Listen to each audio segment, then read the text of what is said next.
ವಾಲ್ಮೀಕಿ ಅಭಿವೃದ್ಧಿ ನಿಗಮದ ಇಡಿ ದಾಳಿ ಪ್ರಕರಣಕ್ಕೆ ಸಂಬಂಧಪಟ್ಟಂತೆ ಡಿಕೆ ಶಿವಕುಮಾರ್ ಪ್ರತಿಕ್ರಿಯೆಯನ್ನು ಕೊಟ್ಟಿದ್ದಾರೆ. ವಾಲ್ಮೀಕಿ ಅಭಿವೃದ್ಧಿ ನಿಗಮದಲ್ಲಿ ಆಗಿರುವಂತಹ ವ್ಯವಹಾರಕ್ಕೆ ಸಂಬಂಧಪಟ್ಟಂತೆ ಇಡಿ ದಾಳಿ ಮತ್ತು ಪರಿಶೀಲನೆಯನ್ನು ನಡೆಸ್ತಾ ಇದೆ. ಆದರೆ ಇಡಿ ದಾಳಿ ಬಗ್ಗೆ ಡಿಸಿಎಂ ಡಿಕೆ ಶಿವಕುಮಾರ್ ಅಸಮಾಧಾನ ವ್ಯಕ್ತಪಡಿಸಿದ್ದಾರೆ.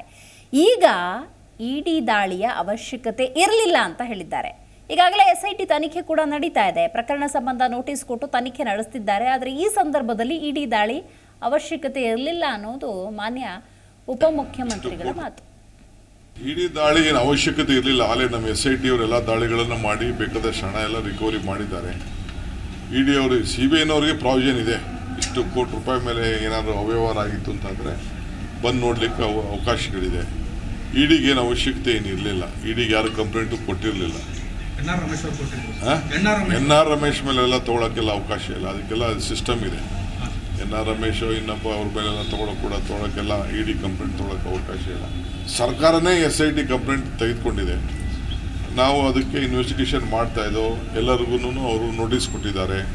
ಮಾಜಿ ಮಂತ್ರಿಗಳು ಅವರು ಕೂಡ ನಾನು ಮಂತ್ರಿ ಆಗಿದ್ದಾಗ ಅದು ಎನ್ಕ್ವೈರಿ ಆಗಬಾರ್ದು ಅಂತೇಳಿ ಅವರೇ ಫ್ರೀ ಆ್ಯಂಡ್ ಫೇರ್ ಆಗಲಿ ಅಂತೇಳಿ ವಾಲಂಟಿಯರ್ ಆಗಿ ರೆಸಿಗ್ನೇಷನ್ ಕೊಟ್ಟಿದ್ದಾರೆ. ನಾವು ಎಲ್ಲ ಕ್ರಾಸ್ ಎಕ್ಸಾಮಿನ್ ಎಲ್ಲ ನಾವು ಮಾಡಿದ್ದೀವಿ.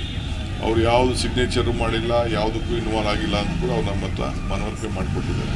ಬಟ್ ಕಾನೂನು ಪ್ರಕಾರ ಜಿ ಕನ್ನಡ ನ್ಯೂಸ್ ಈಗ ನಿಮ್ಮ ಮನೆಯಲ್ಲೇ ನೋಡಿ.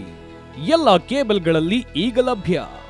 ಸನ್ ಡೈರೆಕ್ಟ್ 292, ಜಿಯೋ ಟಿವಿ 1334, U Digital 162, City Cable 51, GTPL 17, Abhishek cables 821, Rock Line telecommunication 51, Shri Basaveshwara number 60, Vinayaka digital number 53, in digital number 896ರಲ್ಲಿ ನಿಮ್ಮಿಸ್ತದ ಜಿ ಕನ್ನಡ ನ್ಯೂಸ್ ನೋಡಿ ಆನಂದಿಸಿ.